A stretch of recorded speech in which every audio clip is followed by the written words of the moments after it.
అయితే ఎవరు లేరు. నమస్కారం అండి. మనకు కూటమి ప్రభుత్వం వచ్చిన తర్వాత రెడ్ బుక్ అని చెప్పేసి అప్పట్లో ఎవరెవరు నేరాలు చేశారు, అక్రమాలు చేశారు వాళ్ళందరి మీద యాక్షన్ తీసుకుంటున్నారు ఇప్పుడు వచ్చినటువంటి కూటమి ప్రభుత్వం. సో ఇప్పుడు జగన్మోహన్ రెడ్డి గారు వైసీపీ తరఫున కూడా అట్లాంటిది మేము ఒక యాప్ క్రియేట్ చేసుకుంటాము, ఇప్పుడు అన్ని కూడా మేము రాసి పెట్టుకుంటాం, మా ప్రభుత్వం వచ్చిన తర్వాత ప్రతి ఒక్కటి మేము మళ్ళీ చెల్లిస్తాం మూల్యం అనే విధంగా మాట్లాడుతున్నారు. సో ఈ యాప్ అనేది ఎంతవరకు సక్సెస్ అవుతుంది అనుకుంటున్నారు?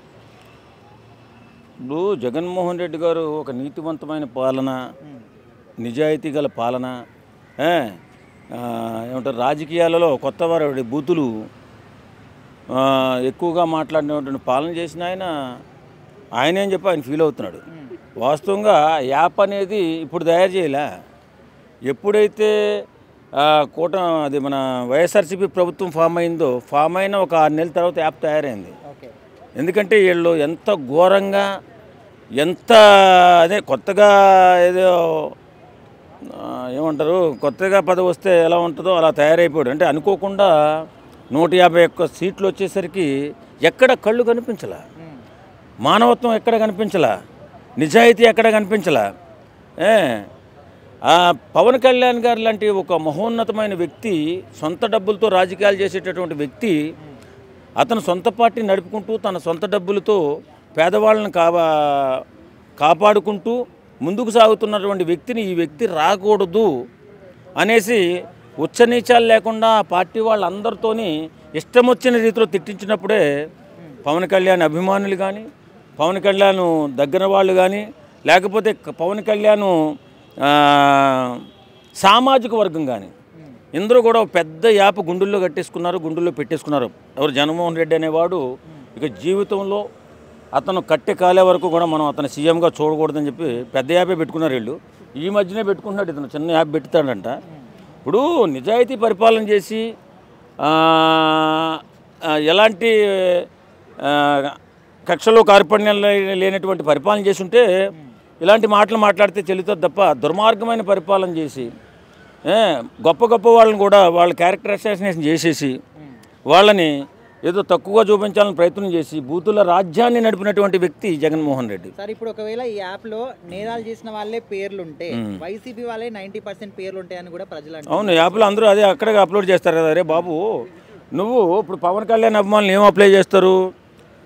జగన్మోహన్ రెడ్డి గారు మీరు అధికారంలో ఉన్నప్పుడు కాకినాడ ఎమ్మెల్యే చంద్రశేఖర్ రెడ్డి అనేవాడు పవన్ కళ్యాణ్ని లంజా కొడుకని తిట్టాడు. వాడిని ఎందుకు నువ్వు ఇప్పుడు యాప్లో పెడుతున్నాము, ఆడిని శిక్షించండి.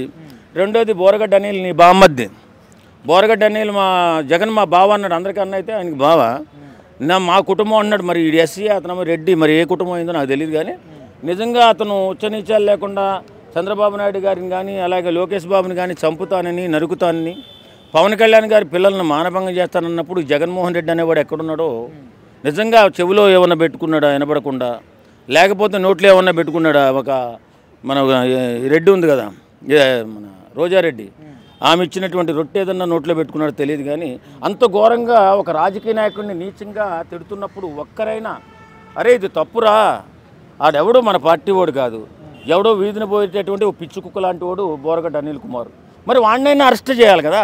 నీ నిజాయితీ, నీ గొప్పతనం, నీ అరాచకం లేనప్పుడు, నువ్వు ఒక గొప్ప పరిపాలన చేసినప్పుడు ఆ రోజు బోరగడ్డ అనిల్ని ఎందుకు అరెస్ట్ చేయలేదు? పోనీ రోజారెడ్డి నీ రెడ్డే కదా, మరి అంతంత మాటలు పవన్ కళ్యాణ్ అంటుంటే అతను కొంచెం నిజాయితీ పరుడమ్మా, సొంత డబ్బులతో రాజకీయం చేస్తున్నాడు అని కూడా చెప్పాలి కదా. చెప్పలా. 4 పెళ్ళాలు అని చెప్పి పవన్ కళ్యాణ్ గారిని విమర్శించాడు. నీ పెళ్ళం రా అని అందరూ అంటే ఎలా ఉంటుంది?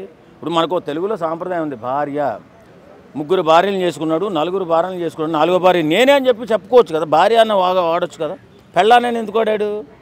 అంటే తెలుగు తెలియదా? అంటే బుద్ధి లేక మాట్లాడా? సరే, అది వదిలేద్దాం. సరే, ఆయనకంటే తెలివి తక్కువతనం, అహంకారం ఏంటంటే హఠాత్తుగా వచ్చినటువంటి 151 సీట్లతో అధికారం. సరే, అధికారం వచ్చింది, కళ్ళు బయర్లు గమ్మేసి ఏం చేయాలో అర్థం కావట్లేదు, నీకంటే అలానే ఉందనుకో. మరి నీ పక్కన ఉన్నటువంటి పేరుని నాని కానీ, కొడాలి నాని కానీ వీళ్ళందరూ కూడా కమ్మవారినమ్మో చంద్రబాబు నాయుడు కమ్మోళ్ళతో, ఆయన కమ్మకులం కాబట్టి, మరి పవన్ కళ్యాణ్ గారి కాపోళ్ళతో కాపోళ్ళని తిట్టించావు. మరి నీ రెడ్లు ఎందుకు తిట్టారు? ఇప్పుడు కాపు వాళ్ళతో కాపు వాళ్ళని తిట్టుతున్నావు కాబట్టి ఒక పర్లేదులే, నీ రాజకీయం అనుకుందాం అది. మరి మీ రెడ్లు తిట్టకూడదు కదా, చెక్కేస్తారు కదా యువతల కులం. కాబట్టి నువ్వు ఏ యాప్ పెట్టుకున్నా ముందు నీ అన్నీ కూడా బయట ఫస్ట్ 90% వాళ్ళు చేసిన అక్రమాలే ఆ యాప్లోకి వెళ్తాయి.